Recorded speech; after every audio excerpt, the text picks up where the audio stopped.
Hello दोस्तों, आज मैं आपके समक्ष लेकर आई हूँ better my heart by John Donne का सेकंड पार्ट, जिसमें मैं आपको इस सोनेट की लाइन टू लाइन एक्सप्लेनेशन और फिगर्स ऑफ स्पीच के बारे में बताऊंगी। तो आइए देर ना करते हुए स्टार्ट करते हैं अपना वीडियो।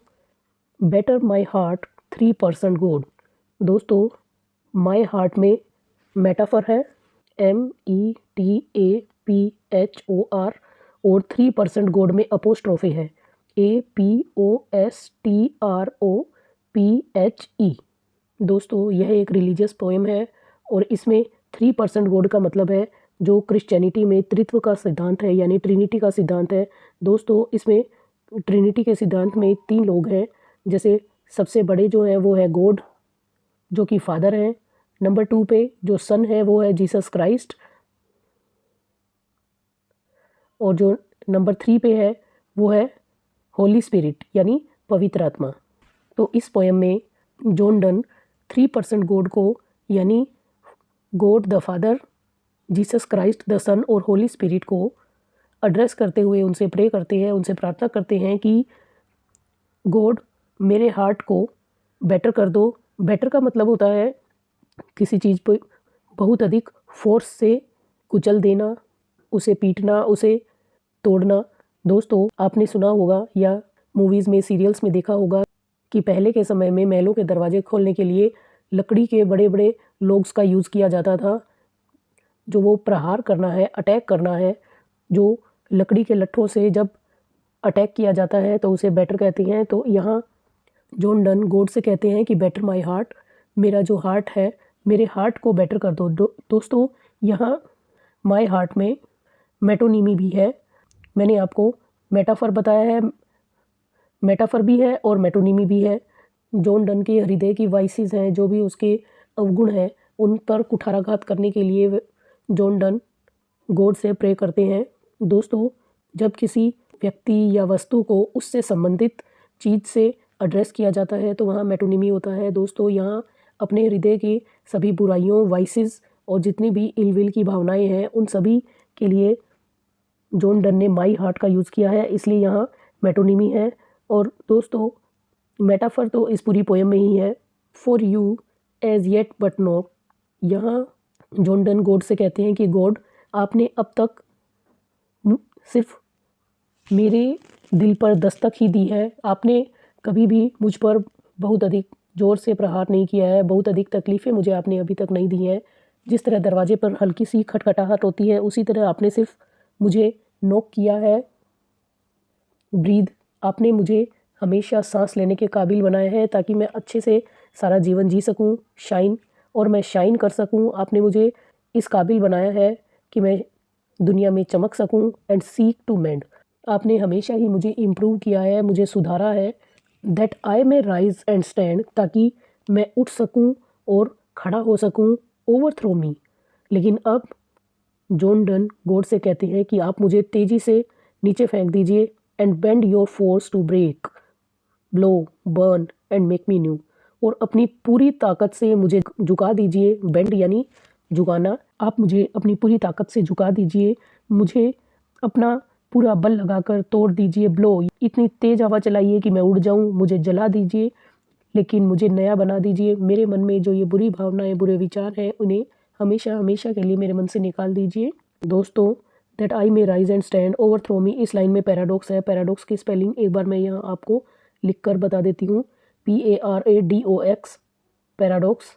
और यहाँ पर पैराडॉक्स कैसे है कि जब उसे नीचे से गिरा दिया जाएगा, ज़ोर से फेंक दिया जाएगा कवि को, तो वह उठेगा और खड़ा कैसे होगा, वो तो गिर जाएगा। तो इसलिए यहाँ पर पैराडॉक्स है। ब्रेक, ब्लो, बर्न, इसमें एलिट्रेशन है क्योंकि यहाँ बी साउंड की रिपीटेशन है। ALLITERATION, alliteration. आइए चलते हैं हम नेक्स्ट लाइन पर। I like an usurped town to another due. दोस्तों, लाइक के प्रयोग से हमें पता चल गया है कि यहाँ पर सिमिली का यूज़ किया गया है।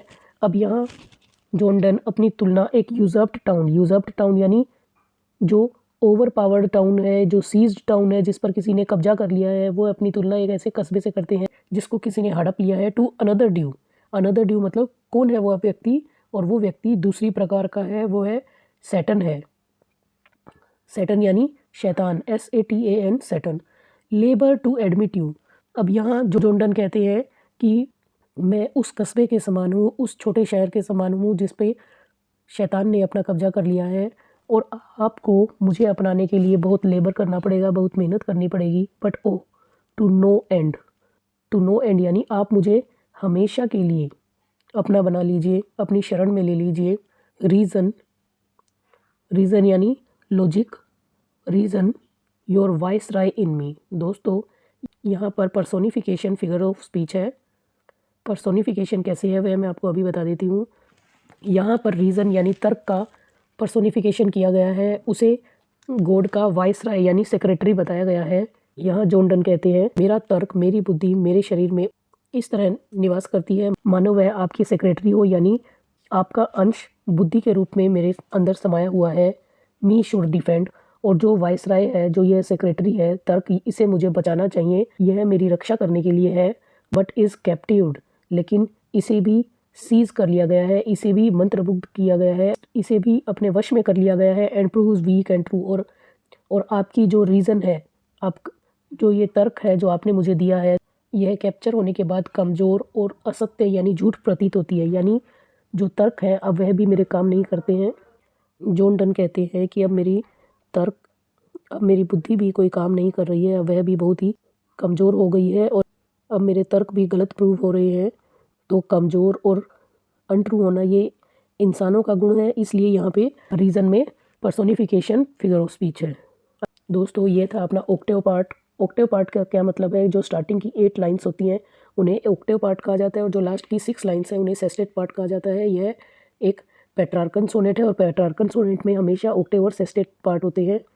तथा यह dearly I love you and would be loved fain, इससे पहले की 8 लाइन्स में जॉन डन ने कहा था कि गॉड मुझ पे प्रहार कीजिए, मुझे ब्रेक कीजिए और मुझे नया बना दीजिए। लेकिन इन लाइन्स में यहाँ हमें वोल्टा देखने को मिल रहा है, और यहाँ एकदम से जॉन डन अपने प्यार का इजहार कर देते हैं, और वह कहते हैं yet dearly I love you God, I love you so much, मैं बहुत अधिक प्यार करता हूँ आपको। एंड वुड बी लाउड फेन, और मैं चाहता हूँ कि आप भी मुझे प्यार करें। But am betrothed unto your enemy. Betrothed का मतलब होता है इंगेज्ड, लेकिन जो मेरी इंगेजमेंट है वह किससे हो गई है, आपके एनिमी से यानी शैतान से, सैटन से मेरी इंगेजमेंट हो गई है। तो अब मैं क्या करूं, मैं चाहता तो ये हूं कि मैं आपकी शरण में रहूं, क्योंकि मैं आपसे बहुत प्यार करता हूं, लेकिन शैतान ने मुझे ओवर पावर कर लिया है। डिवोर्स मी गॉड, या तो मेरा उससे डिवोर्स करवा दीजिए, अनटाई, या तो जो गठबंधन हमारा बंधा था, हमने जो नोट टाई की थी उसे अनटाई कर दीजिए। ब्रेक दैट नोट अगेन, और उस नोट को तोड़ दीजिए और मुझे दोबारा से फ्री कर दीजिए। टेक मी टू यू, मुझे आप अपनी शरण में ले लीजिए। इम्प्रिजन मी, मुझे अपनी कैद में ले लीजिए।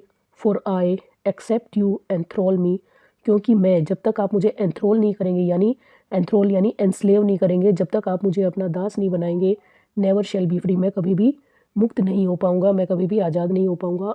आई shall never feel liberty until you enslave me. तो दोस्तों इस लाइन में पैराडॉक्स है, क्योंकि जब उसे गुलाम बना लिया जाएगा तो वह फ्री कैसे हो सकता है। इसके साथ ही साथ take me to you imprison me, इसमें भी पैराडॉक्स है कि एक बार जॉन डन कहते हैं कि आप मुझे अपने पास रख लीजिए, और फिर दूसरी बार कहते हैं कि मुझे कैद बना लीजिए। अब अपने पास रखने की बात कौन करता है, जो आपका अपना प्रिय होता है, और हम कैद में किसे रखते हैं, जो हमारा शत्रु होता है। इसलिए यहाँ पे पैराडॉक्स है। तो यहाँ जॉन डन कहते हैं कि आप मुझे अपना स्लेव बना लीजिए, अपना दास, अपना सर्वेंट बना लीजिए, और आपका दास बनाने के बाद मुझे कभी भी मुक्त मत करना, मैं कभी भी आपकी कैद से आज़ाद नहीं होना चाहता। नोर एवर चेस्ट, मैं कभी भी, चेस्ट यानी वर्जिन, मैं कभी भी वर्जिन नहीं रहना चाहता। जब आप मुझे अपना बना लेंगे, अपना दास बना लेंगे, तो मैं वर्जिन नहीं रहूँगा। Accept you ravish me, ravish का मतलब होता है आकर्षण में बांधना, आप मुझे आकर्षण में बांध लीजिए, आप मुझे अपना बना लीजिए। मैं आप में इतनी खो जाऊँ कि मुझे अपनी चेस्टिटी का भी ध्यान नहीं रहे, मुझे अपनी वर्जिनिटी का भी ध्यान नहीं रहे, मुझे अपनी पवित्रता का भी ध्यान नहीं रहे। तो दोस्तों यहाँ पर हमारा यह सोनेट कंप्लीट होता है। आशा करती हूँ कि आपको यह सोनेट समझ आया होगा, और यदि आपको इसमें कुछ कन्फ्यूज़न है तो आप इस वीडियो के कमेंट सेक्शन में कमेंट कर दीजिए, आपको अपनी कन्फ्यूज़न का रिजोल्यूशन अवश्य मिलेगा। दोस्तों जो मेरी मुहिम है भारत को विश्व गुरु बनाने की, उसमें मेरा सहयोग कीजिए। मेरे इस वीडियो को हर घर तक, हर तैयारी करने वाले कैंडिडेट तक पहुंचाइए ताकि सभी को फ्री में अच्छी शिक्षा प्राप्त हो सके। मुझे ज़्यादा से ज़्यादा सपोर्ट कीजिए। Hit like, comment and share this video and do subscribe my channel. और सब्सक्राइब का बटन प्रेस करने के बाद आप बेल आइकन को प्रेस कर दीजिए ताकि आपको मेरे सभी वीडियोस के नोटिफिकेशंस सबसे पहले मिले। तो आज के लिए इतना ही। Thanks for watching. Bye bye.